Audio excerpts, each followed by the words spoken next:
this maybe isn't the appropriate time for this, but it's okay to mention it.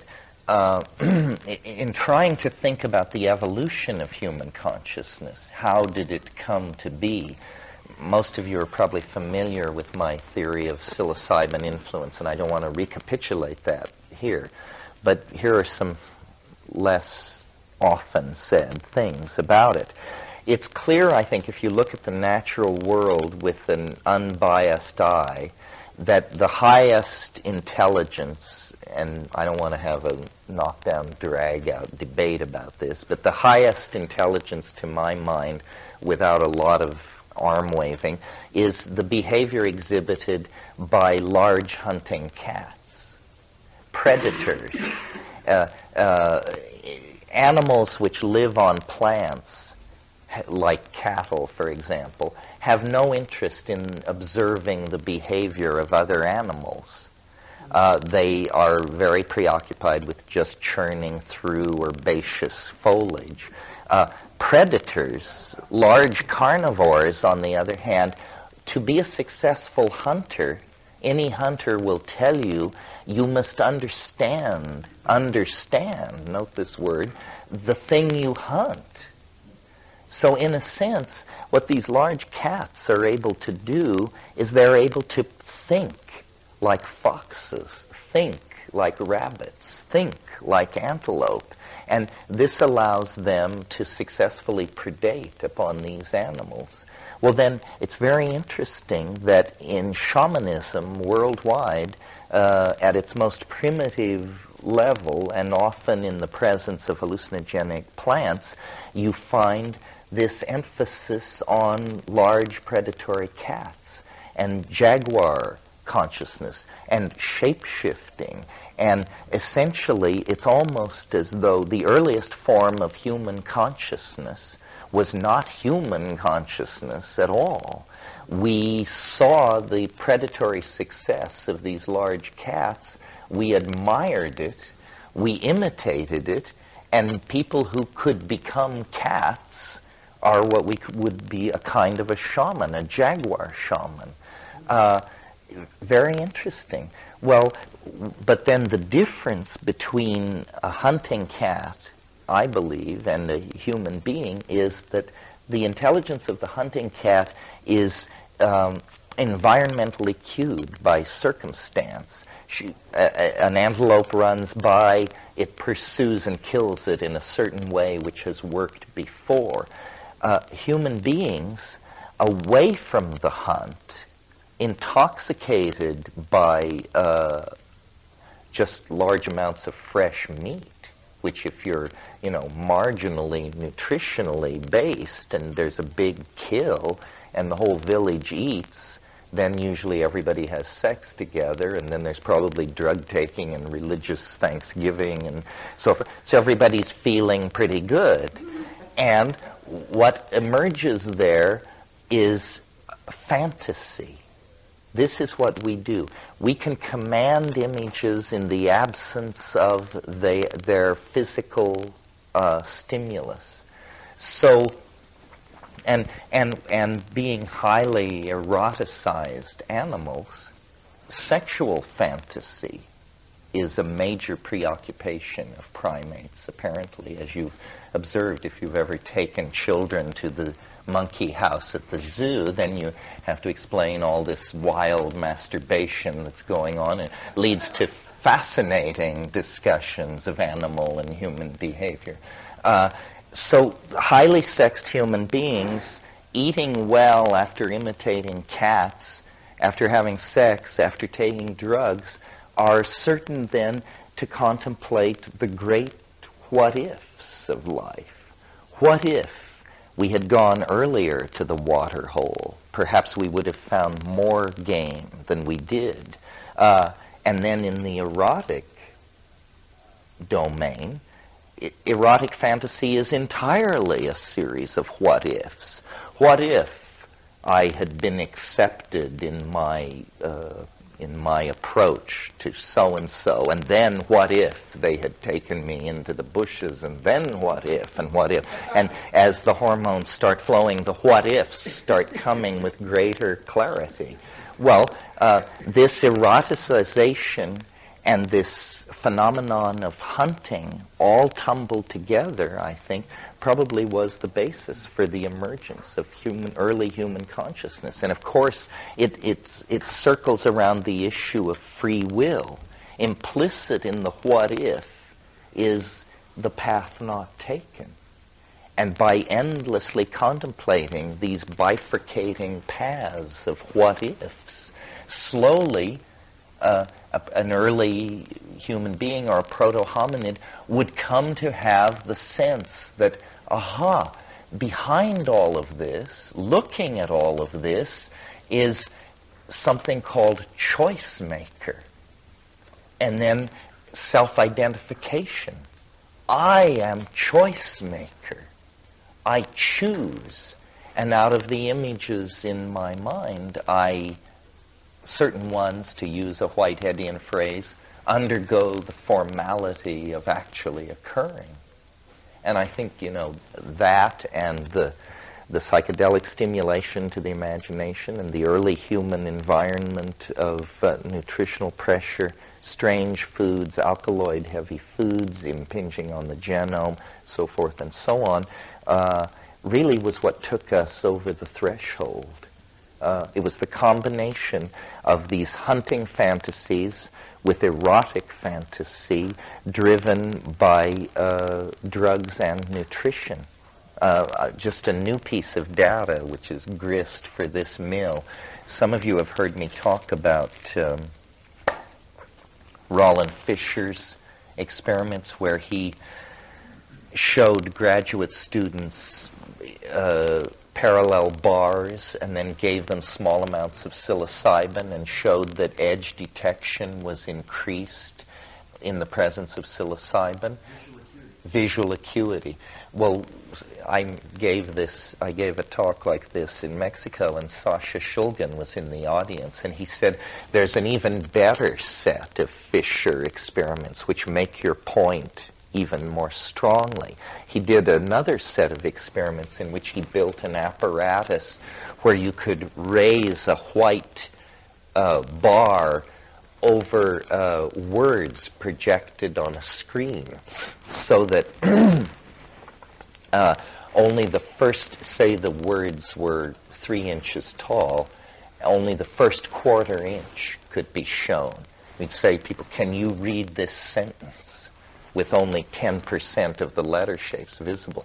On psilocybin, people were far better at this task than on the Natch.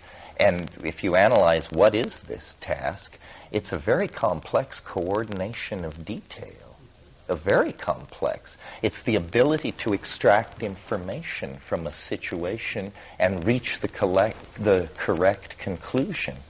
So, I think we're on very firm ground here in suggesting that drugs do not impede one's access to the nature of reality. They often demonstrably and in very statistically controlled situations can be shown to enhance one's ability to coordinate and understand reality. Yeah.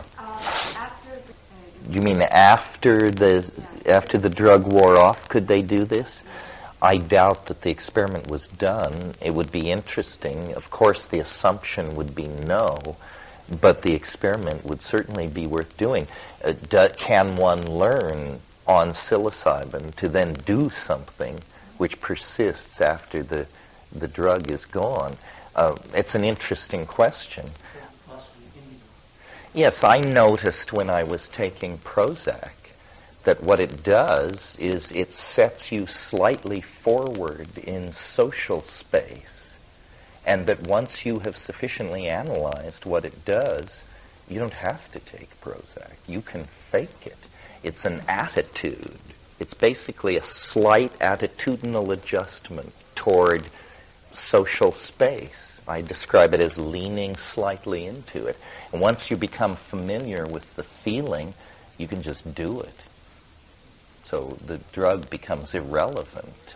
It has taught you a behavior, the positive feedback from which is so positive that in the absence of the drug, you continue to behave this way. So is that when you just do I'm sure that hasn't been studied. But, I think serotonin release is related to social space. And, each of us, we feel a certain level of attraction and distance to each other. And we absolutely accept this. We don't understand that other people are different. Occasionally it will be in your face when somebody will stand in your social space. And then you realize, oh, this person is insensitive. They stand too close. But except in these kind of extreme cases, and sometimes indicating a pathology, we manage to adjust these social distances. But it's a kind of index of alienation. How interested are you in what other people have to say? Because it's not something that's cultural, because it's a new thing. Yeah, well, I think in cities, though, people sense invisible rules of social distancing, not only social distancing, but how eye contact is to be handled when, a bunch of guys are loitering, flipping knives. You don't cross to the other side of the street because then they know you're, and you don't make eye contact because that's confrontive, and you just have to tune your aura this certain way. We primates are very, very subtly adept at this, but it doesn't register in language much. No, this is something I talk about when I talk about human evolution. See, most animals specialize their foods very rigidly. This is almost genetically programmed. It's very rare to find an omnivorous animal. Almost primates are the only ones, and not all primates.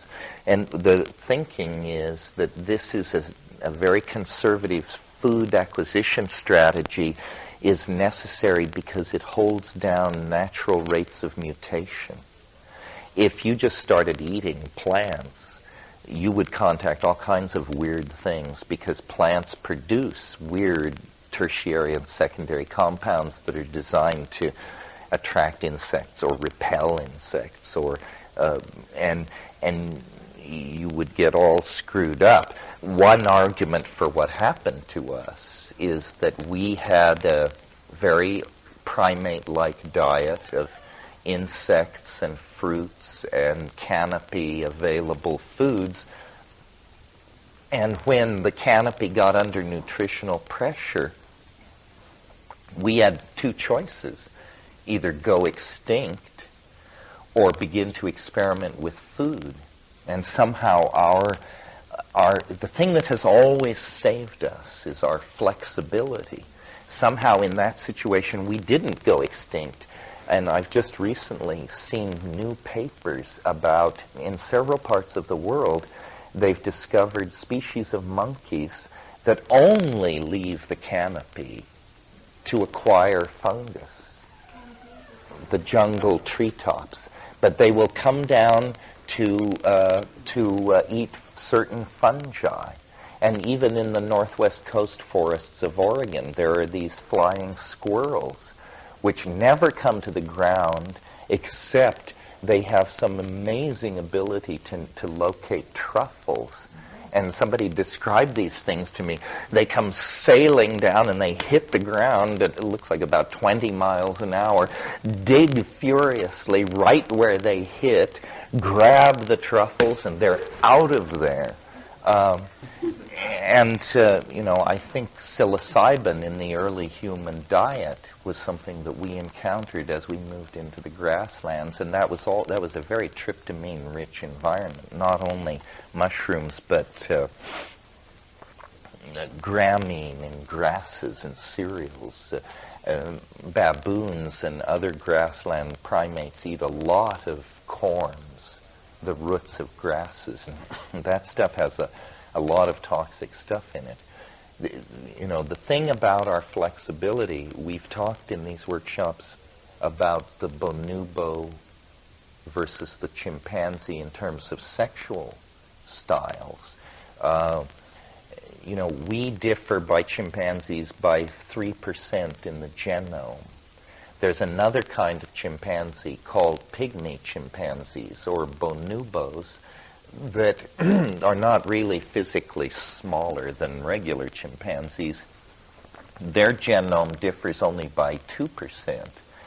But the sexual styles of these two animals are so different that it's astonishing that two animals so similar in genome could have such completely diametrically sexual styles. The chimpanzees are monogamous. They have pair bonding. They have sharply enforced and maintained male dominance hierarchies, so forth and so on.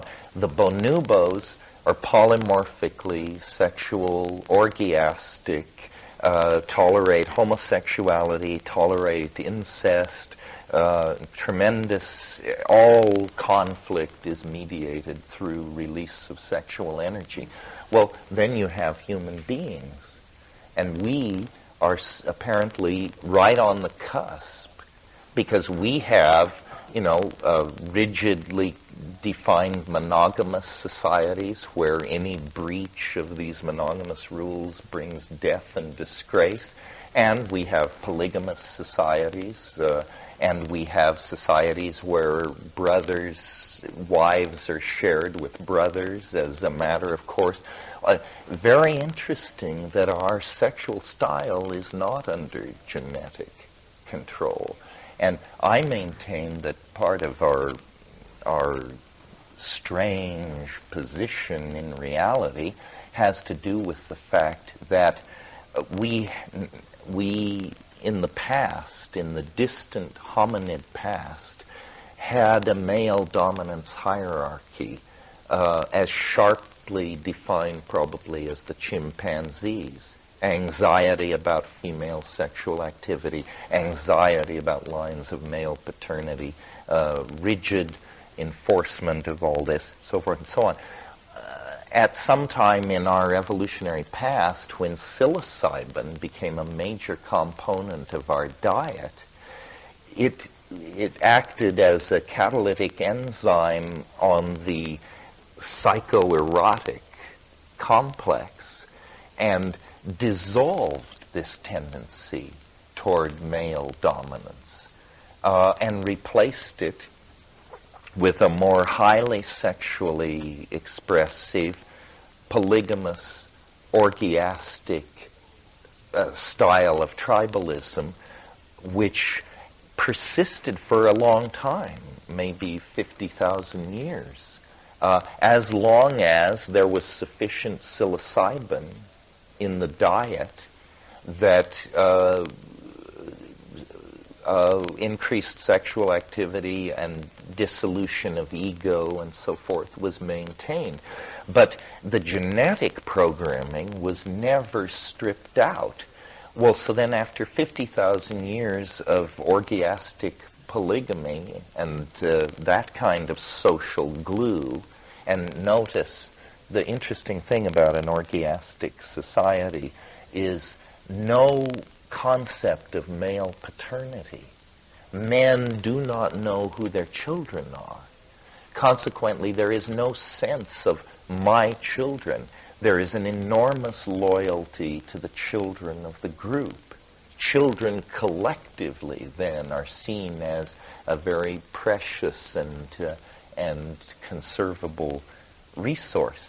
Well, eventually this happy story came to an end, and the mushrooms dried up, became seasonal, the grassland turned to desert, and with a big thump, everybody got kicked out of Eden, and with the withdrawal of the psilocybin into shamanism, into seasonal festivals, and eventually its complete suppression and disappearance by anxious male dominators, the old hominid style of egocentrism and dominance hierarchy reestablished itself right at the time when agriculture was invented. And so suddenly then what you get are kingship, standing armies, role specialization, marginalization of females,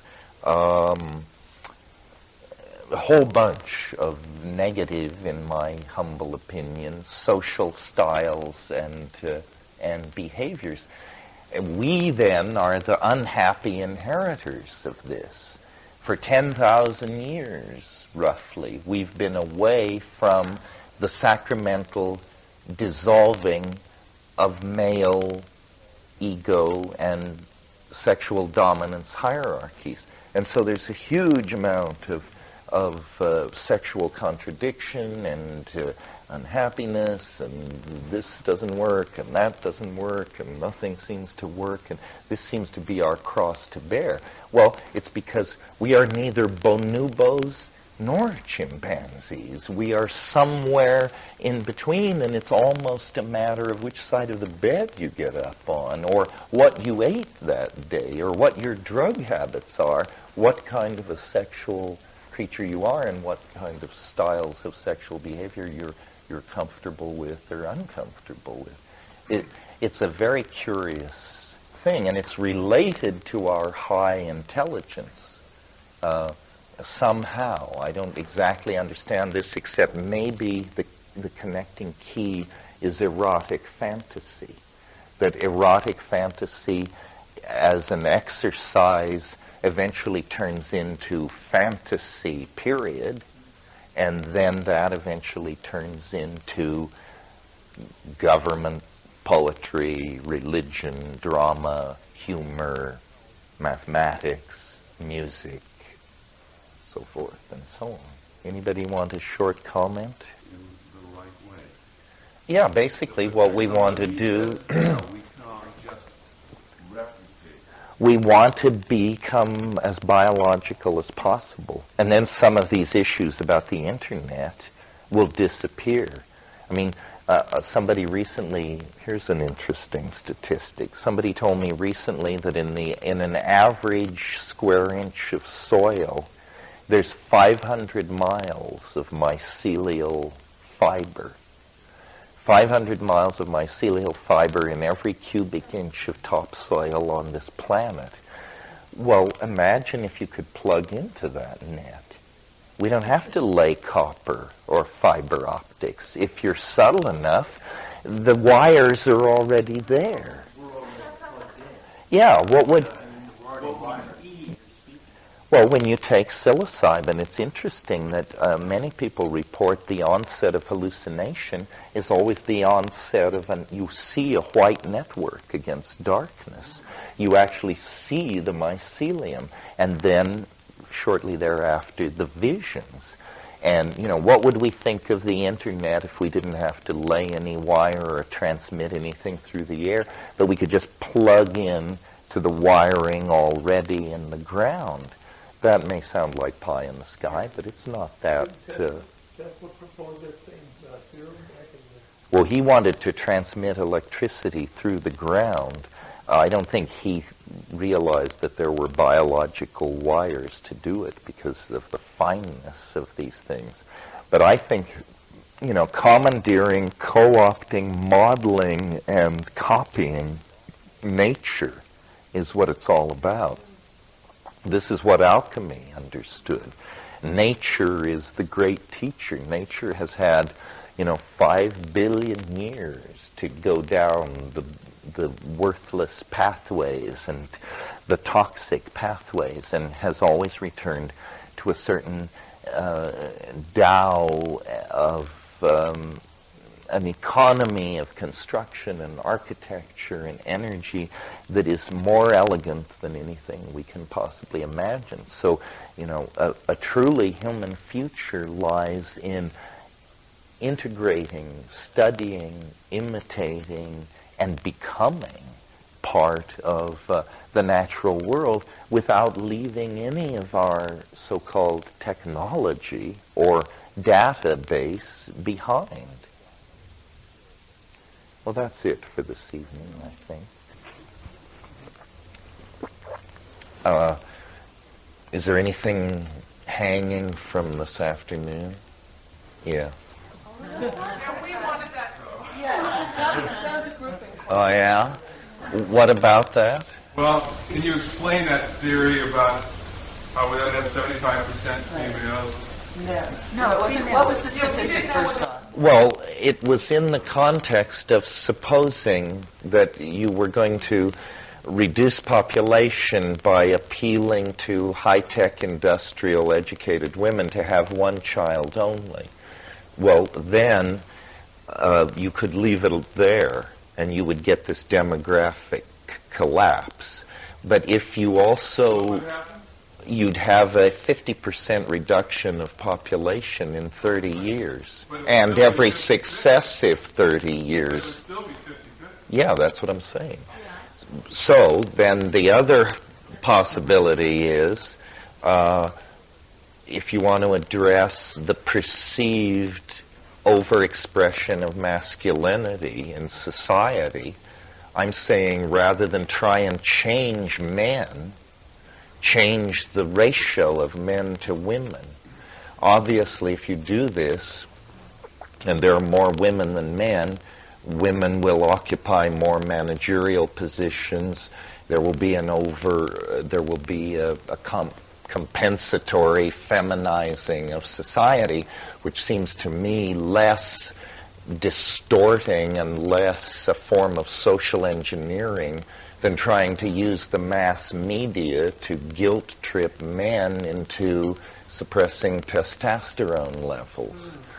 In other words, so just, and yeah, I feel that's going on. That men, and there are a number of things associated with that. That men are undervalued for the simple reason that there are too damn many of them. It's a drag on the market. You're liking this concept. 30-70 would be probably is the natural ratio. It's well known. Well, it's 70% women, 30% men. Yeah. Why would that be natural? Well, it's well known that maternal resources in almost all societies are disproportionately directed toward male babies. And even at that, the best you can achieve is 50-50. So, if everything were to relax, probably male births would decline in the direction that I'm indicating. It's just, I have not heard anybody else advocate this. No radical lesbian collective. Nobody has seemed to notice that you could, what is it, sacrosanct? You can't suggest that these population ratios could be shifted. Why not? It makes perfect sense. No, it doesn't make sense. Why? I totally don't understand what you're saying.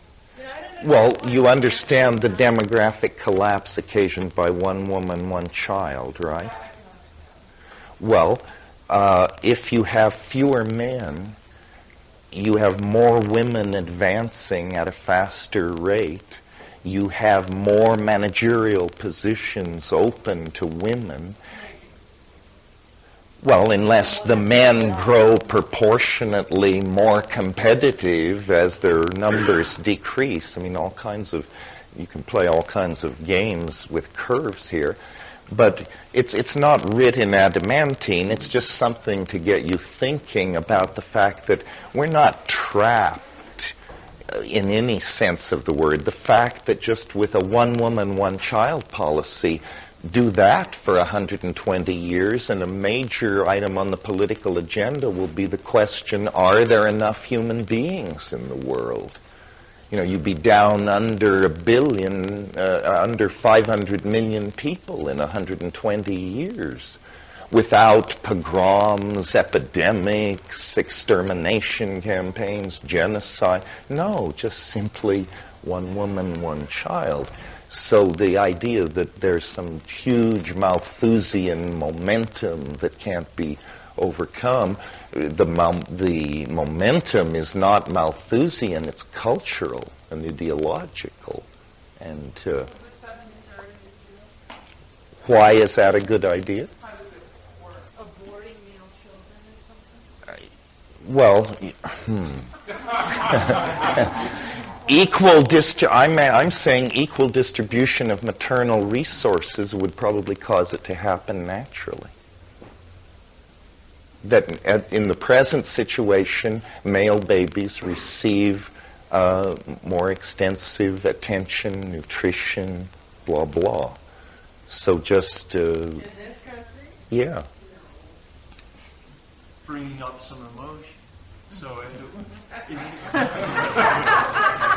Well, any solution is unworkable in the real world without bringing up some emotion. It's the principle of you don't make omelets without breaking eggs.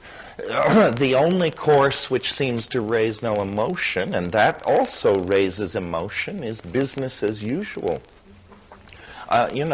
We're teetering on the brink of several forms of apocalypse at once. The idea that you're going to waltz out of here without maybe raising the hair on the back of your neck is probably fairly naive. But this just shows, the situation is open and flexible. I'm not even interested in defending this to the death. I just think it's interesting that nobody else has ever suggested. I think there's good reason why. Well, even the one woman, one child thing. I think that I'm on your side with that one. Also, we've come halfway. That's progress. Well, I just think that there's an excessive strain on all resources. It could be cured in many ways. It could be cured by limiting population. It could be limited by limiting consumerism, by limiting availability of consumer goods, by what Hazel Henderson calls real cost pricing. Which causes a can of beer to go to $30, this kind of thing. There are many approaches. The point is not any given solution or ideological axe to grind, but that the situation is multivariable and highly flexible and not determined. That's the basic message. Well, yeah, that's what I said, all these other ways. That was what the list was about, other ways to do it. And, then there's also the horror trips, like Ebola and all that, which is lurking out there. If we don't come up with a solution, there are natural processes which eventually, at some point, will begin to cut in. Ebola is a typical example. Well, maybe that's enough about all of that. Okay. Moving on. Tonight we'll look at this mathematical model of the time wave and talk about it, and maybe in a slightly different form than we have in the past. I can do this as a set piece thing, which is a voyage through time where you start with billions of years on the screen and then hundreds of millions and then millions and then decades, asking you to compare your knowledge of history, specious though it may be, to the unfolding wave, and ask yourself if there is some kind of resonance for you, some kind of congruence that you're looking at. First of all, that there is such a thing as novelty, that we can hypothetically quantify and chart like a stock price or the rise and fall of temperature. In other words, a measurable quality in the universe called novelty, opposed by another measurable and contra-intuitive concept, habit. And I mentioned this, I think, today or last night, the universe as a struggle between these two fundamental forces, habit and novelty. Habit building up, conserving, perpetuating, acting as the medium of causal efficiency through time, and novelty, perturbation of habit, the unexpected, symmetry breaks, the unexpected turning, the statistically improbable input into the system.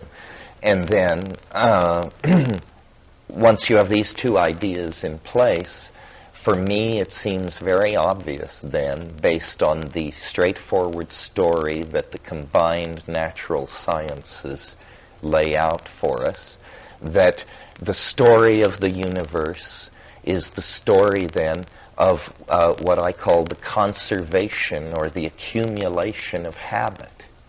Habit is what the universe, of novelty. Novelty is what the universe is producing out of disorganization, out of the incredibly habitual laws of raw physics. The universe is slowly perturbing itself to more novel and higher states of complexity and order. And it does this by a series of different tricks, and we talked about dissipative structures and autopoiesis and autocatalytic hypercycles and all this jargon that basically means perturbation through fluctuation to higher states of order. And so by this version of reality, nature is a continuous gradient from the laws which rule the motion of atoms and galaxies, basically Newton's laws, a continuous gradient through biology, into psychology, into game and information theory and that sort of thing. In other words, the divisions of the natural and social sciences are purely artificial. And over all of this phenomena arches this law of the conservation of novelty. But it isn't a smooth curve. It isn't an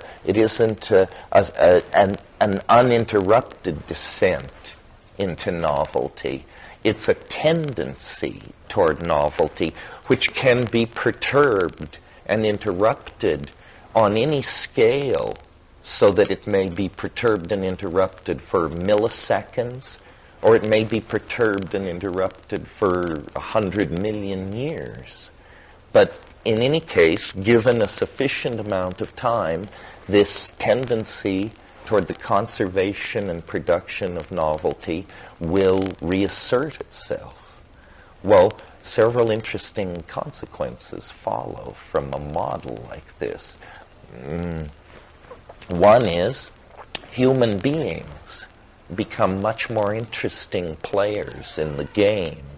Human beings emerge not then as chance agglomerations of advanced biology, statistically improbable, but nevertheless somehow present without definable purpose or raison d'etre. Changes from that into the inevitable consequences of the conservation of novelty. So humanity goes from being the meaningless and the unexpected to the inevitable. And it means then that the enterprise of human civilization becomes not this existential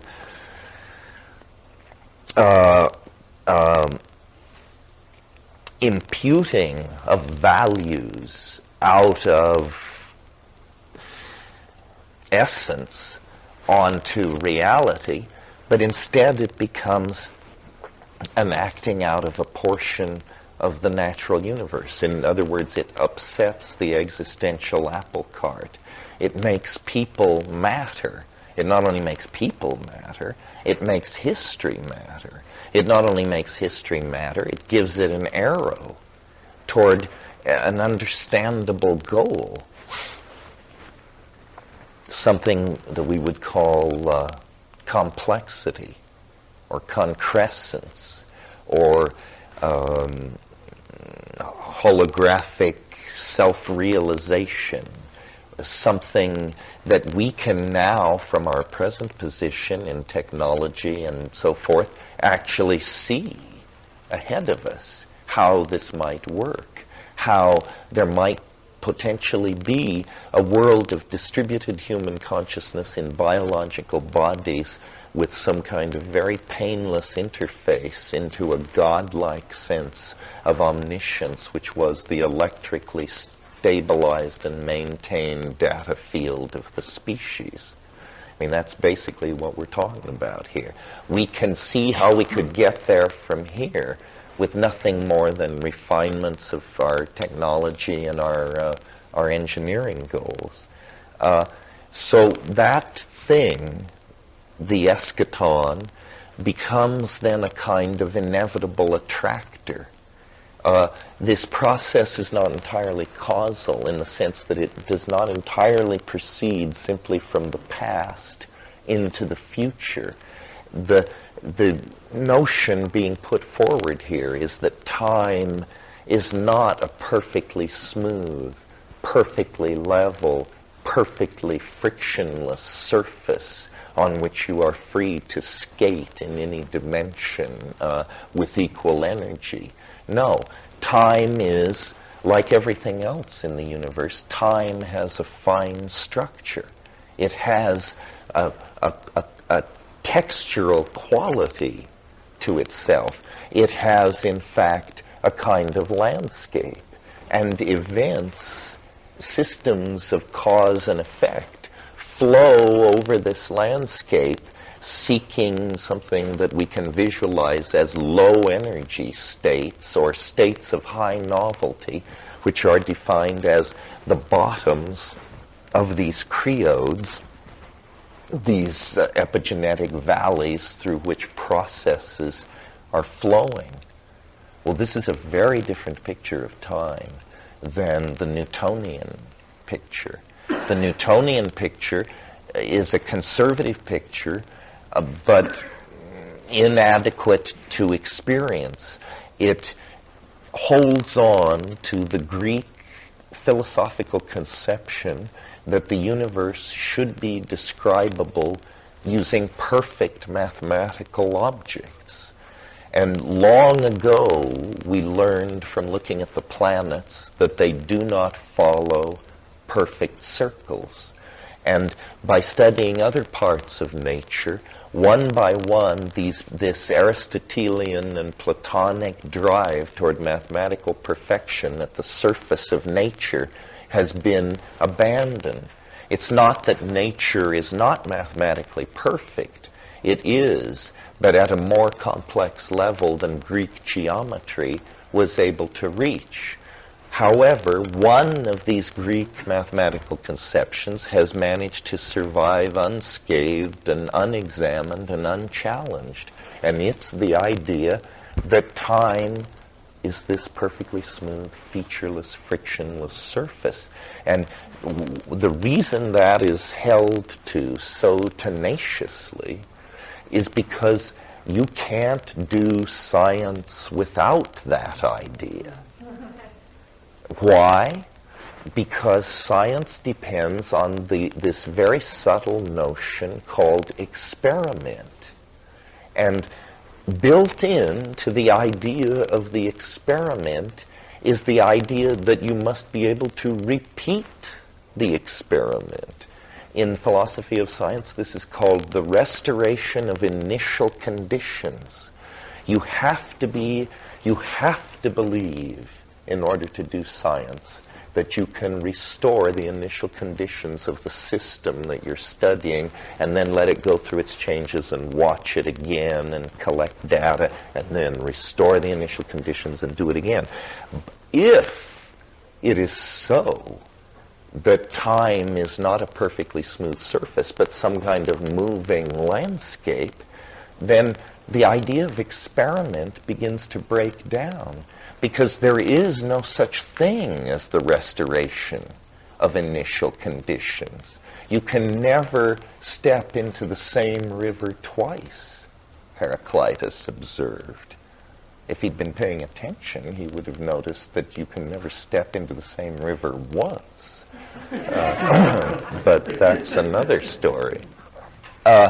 So science, at some point in the Renaissance, made a hellish marriage with capitalism. And science began to be not about how good its descriptions of nature were, but how good its technological output and how marketable its technological output was. Well, at that point, the game was basically betrayed. Now, looking at quantum physics and looking at order through fluctuation and looking at non-equilibrium thermodynamics and some of these more esoteric realms in cosmology, it's clear that we were very naive about the structure of time. Notice that modern science is built around what is called probability theory. And the notion of probability theory is that if you want to understand how something works, you measure something about it 100 times, add those numbers together and divide by 100, and you now have the average behavior of the system. Now, notice how naive this concept average is. Again, it assumes that all moments are the same. No one would do physics, would take a physicist seriously who suggested that a given equation should be applied on Tuesdays and Thursdays, but that a different transform be used on all the other days of the week. That isn't allowed in physics. So we get to the point then with modern science where you could almost say that modern science is the art of describing those systems so crude in their structure that they are not subject to temporal variables. So this turns out to be stuff like the motion of the planets. That's pretty good. You can predict over fairly long periods of time. But in any long periodic system, chaos eventually makes Newtonian mechanics break down. You cannot predict the exact position of Mercury 100,000 years in the future. At that many iterations of its orbit, chaotic factors begin to enter and smear the values. This is important for this kind of thing. Okay, so what I'm proposing is to essentially admit the primacy of experience, the idea that time is a series of fluctuating variables. We experience it this way, we feel it this way, and then to look to, for example, the I Ching, Taoism, these more feeling-toned models of time, but to look at them with a formal eye. In other words, with a mathematician's intent. And what I've done with the I Ching is discovered a series of patterns in the King Wen sequence, and I'm assuming here most people have some knowledge of the I Ching and its purpose, which is, its stated purpose is to chart temporal variables. It is the book of changes. What we're talking about here is changes as opposed to the unchanging Newtonian duration. Anyway, embedded in the King Wen sequence of the I Ching are a series of mathematical transforms, now not so necessary to defend until we sort out this whole business with Watkins.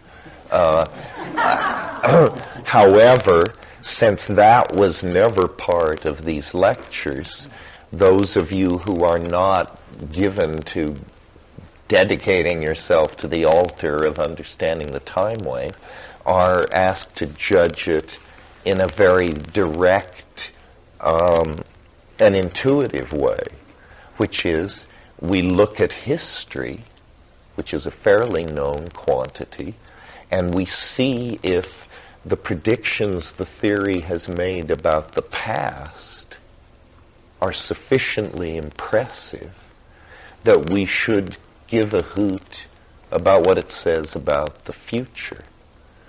See, it's easy to predict the future because who can naysay you? Predicting the past is considerably more chancy because it has undergone the formality of occurring. In other words, you're sort of nailed one way or the other. But if you had an algorithm that correctly predicted the ebb and flow of empire and the spread of technologies and the migration of genes and the spread of new religions and so forth in the past, you would have reason to trust its extrapolation into the future. The people who wrote the I Ching was pretty much finished before the earliest phase of what we call Chinese civilization. The Han Dynasty is from 400 BC to 400 AD. Before the Han is the Zhou. Before that is basically legend and myth. The I Ching seems to have come into existence in the early pre-Zhou period, meaning around 1300 BC. And the straight story, as told in the I Ching, is that there was this guy, King Wen, who got into some political trouble. He was an emperor, and he got kicked out in a coup and imprisoned. And in the course of his imprisonment, in his meditations, he discovered the I Ching and wrote it down. There's also an earlier figure, Fu Si, and who is often depicted with a tree growing out of his head. So what kind of person he was is not clear. A strong criticism of this theory, or I used to feel it as strong, was people would say, well, now let me understand this. Are you, you're proposing a revolution in physics based on a Chinese oracle, is that right? You're suggesting that we should chuck Newton and Einstein based on a 3,000-year-old fortune-telling book, is that right? Not exactly. The I Ching, my interest in it was not the text, which all that comes later. That's Han and later. Even the Confucian commentaries are early Han. I approached the I Ching as a mathematical structure, and I wasn't the first person to do this. A German guy, Martin Scharnberger, I believe his name was, wrote a book called Genetics and the I Ching, in which he pointed out that the I Ching is an exact homologue for the DNA. In other words, the DNA has 64 codons to code for all proteins. There are 8 amino acids. There are 8 trigrams. There are 64 hexagrams, so forth and so on. If you wanted a natural structure in language to model the DNA, you could not do better than the I Ching. So that's suggestive or interesting anyway, since supposedly these people we have no reason to believe these people understood anything about DNA. Nobody understood anything about DNA until 1950. But here's how I imagine things might work. Our own culture has an obsession with matter, and you see how far down the road to this obsession with matter has taken us, to the point where we can take the temperature of the interior of Betelgeuse We can create the anti-neutrino. We can build anti-helium in instruments at CERN. We can do amazing tricks with matter because we've spent a couple of thousand years obsessively pursuing this. Well, imagine a culture with a completely different obsession, an obsession to understand time, and an obsession to create a formal physics of experience. Pursue that a couple of thousand years, and you would be incomprehensible to any other culture, and you would probably know a hell of a lot about your stated area of expertise. So, I think that through something which let's just call meditation, and leave it there, and maybe with drugs involved, it's possible to look into the organism and not to see the molecular structure of DNA. But I've noticed that in the macrophysical world, like for example, heliotrope bushes, the leaves, the placement of the leaves of the heliotrope are a direct download of the placement of the genes for the leaves on the helix of DNA. So the macrophysical world contains in some portions of itself reflections of its deeper physical structure.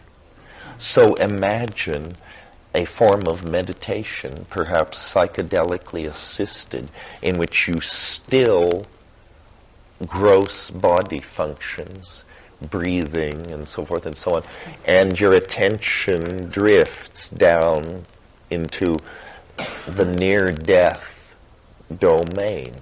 Well then, there you see the coming and going of phenomena of some sort. And perhaps this is a tradition, this technique, and perhaps it's centuries in its acquisition and the slow build-up of a picture of what this phenomena is. Categories of some sort, not an infinite number of categories, but some kind of syntactical deep structure. And then over time and through observational cross-checking, it's understood 64 such categories with unique qualities. And these become like the elements of our chemical understanding of matter. But they're the elements that build up time. Okay, then just one last metaphor about the I Ching. And this is how I really understand, or I think this explains it to me. This was satisfying to me. This is in an effort to answer the question, why should the universal categories be embedded in the human body? And here's the metaphor. Think of sand dunes. Picture them. Picture dunes. This is the most experiential moment of this weekend. Make the most of it. Picture dunes. Now, notice that dunes look like wind. We don't have to get into a semantic argument about this. It's true. Dunes look like wind. Now let's analyze what this means. Wind is a time variable phenomenon that follows a gradient. Dunes are like a lower dimensional slice of this same gradient. Here's a metaphor which will help. Instead of thinking of the dune as made of sand, think of the dune as a computer.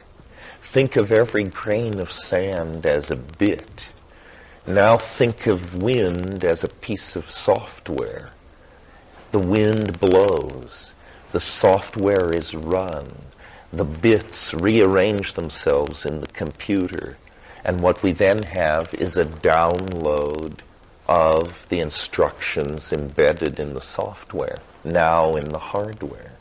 So if time is variable, replace the grains of sand, replace the bits of the computer with genes, and imagine that genes are being moved on a temporal landscape by the unfolding gradient of time as it expresses its categories. Then it becomes self-evident why the I Ching works and what it is, and why we have a resonance with the larger universe, and what all these nested and fractal worlds within worlds are. It's that there is a kind of master pattern. And you can say that at the bottom level it's in the DNA, and at the top level it's in time, and then it's reflected and its octaves are adumbrated in all the levels of organization in between. You can model it from top up or bottom down, but the pattern that connects is the primary datum of experience. Okay, so that's why the I Ching is a good way to do this. The mathematical details of how you get this wave out of the I Ching don't really need to concern us here. It's in the manuals, it's published, it's at the website. If you're of a bent to understand this, that's all there for you. 2007. Yeah, in order to get the counterintuitive thing, as if the whole thing weren't counterintuitive enough, but the worst news is that it makes this prediction that is very hard to understand. It predicts that novelty, whatever that is, will reach infinity in 17 years. And I think this would be a much easier sell if that were 100,000 years out or 50,000 years out. The fact that it's 17 years out puts the whole thing into this, repent, for the end is near kind of messianic, inflated, megalomaniacal, bad taste, bad news kind of thing that I'm trying to avoid. I mean, I'm not really trying to found a cult. I'm trying to disentangle a fairly psychically charged idea that a lot of people would like to ride into cultishness.